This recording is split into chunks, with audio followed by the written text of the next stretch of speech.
अस्सलाम वालेकुम friends, geometric progression से रिलेटेड एक इंतहाई आसान सवाल हमारे सामने है।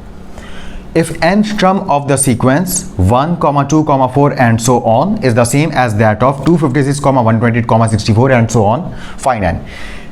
n एक रैंक है, ये कुछ भी हो सकता है, मगर वो यहाँ पर कह रहे हैं कि जो भी nth टर्म होगी इस सीरीज़ की वही nth टर्म होगी इस सीरीज़ की।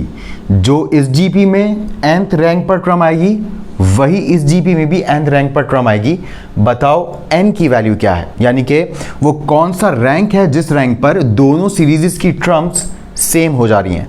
तो यहाँ पर ये तो इतना आसान है, आप देख सकते हैं यहाँ पर कॉमन रेशियो 2 है, यहाँ पर 2 से मल्टीप्लाई होकर ये सीरीज़ आगे बढ़ रही है। तो अगर हम इसको रफली चेक करें तो 1, 2, 4, 4 इंटू 2 8 इंटू 2 16 इंटू 2 32 इंटू 2 64, और यहाँ पर आप देखें तो ये 256 डिवाइड बाई 2 होकर 128 आया है। तो यहाँ पर जो कॉमन रेशियो है वो 1/2 है।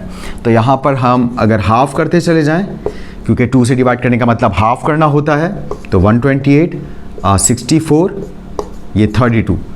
तो हम देख सकते हैं first second third fourth, the fourth term is 32, मगर इधर 1 2 3 4 5 6 टर्म इज़ 32। मज़ीद आगे बढ़ते हैं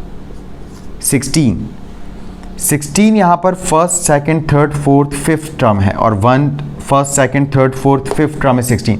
यानी कि हम ये कह सकते हैं कि इस सीरीज़ में जो पांचवी टर्म है वही इस सीरीज़ में भी पांचवी टर्म है। इसका मतलब ये हुआ कि इस सवाल में n का जवाब 5 आने वाला है। मगर हम इसको करेंगे फॉर्मूलों से, तो फॉर्मूलों से कैसे करेंगे, आए इसको सिंप्लीफाई करते हैं।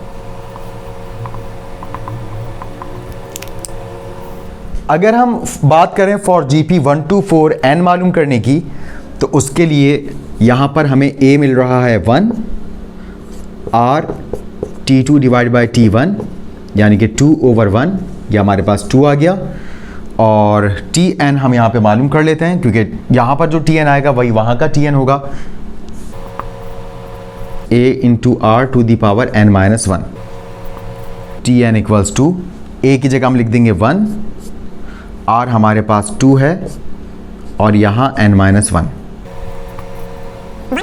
जाहिर बात है 2 से मल्टीप्लाई करिए एज इट इज आ जाएगा 2 टू दी पावर n-1। तो हमारे पास ये फर्स्ट जीपी की nth टर्म आ गई है। इसी तरह से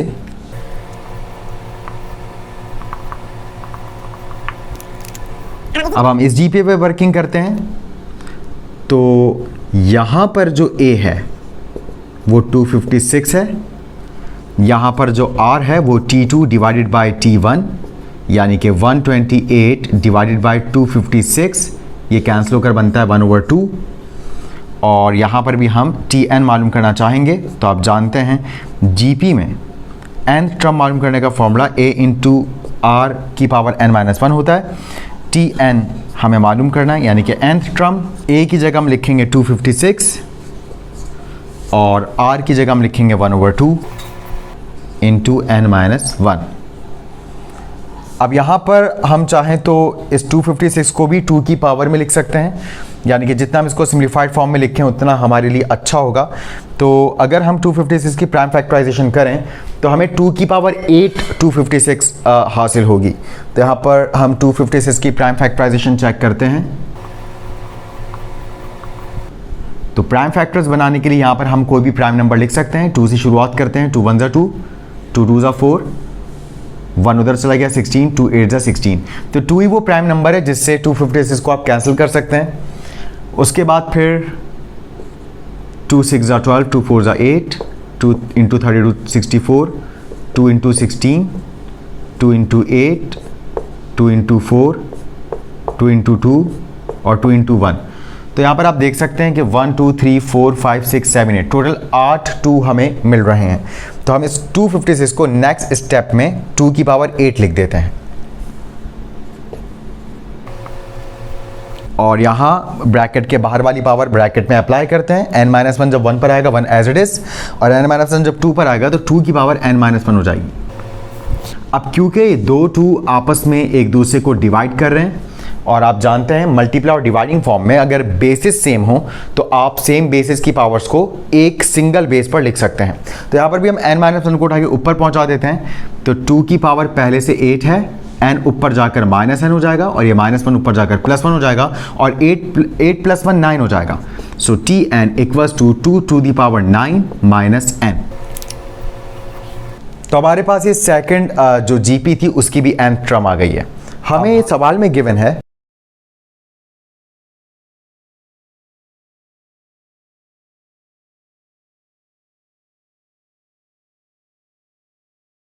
कि इस जीपी की जो n टर्म है वो इस जीपी की n टर्म के बराबर है।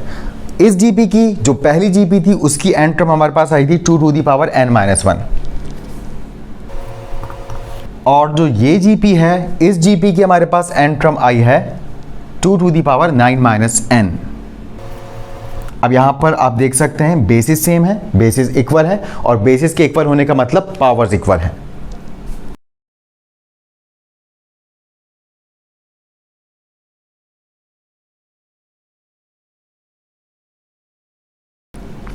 तो आप ये बात जानते हैं। अब हम पावर्स को इक्वल करते हैं। n-1 is equals to 9 - n।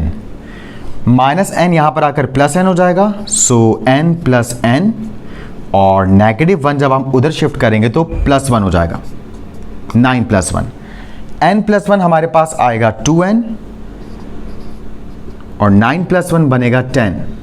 2 इधर मल्टीप्लाई कर रहा है, वहां जाके 10 को डिवाइड करेगा और यूं 2 1 = 2, 2 × 5 10, n की वैल्यू हमारे पास 5 आ गई, जो हम सवाल के शुरू में ही जान चुके थे। मगर ये प्रोसेस से हमें पूरा करके दिखाना होता है एग्जाम्स में, तो उम्मीद है आपको ये प्रोसेस पूरा अच्छे से समझ आया होगा। इंशाल्लाह मिलते हैं नेक्स्ट एपिसोड में। फॉर द टाइम बिंग अल्लाह हाफिज़ एंड टेक केयर।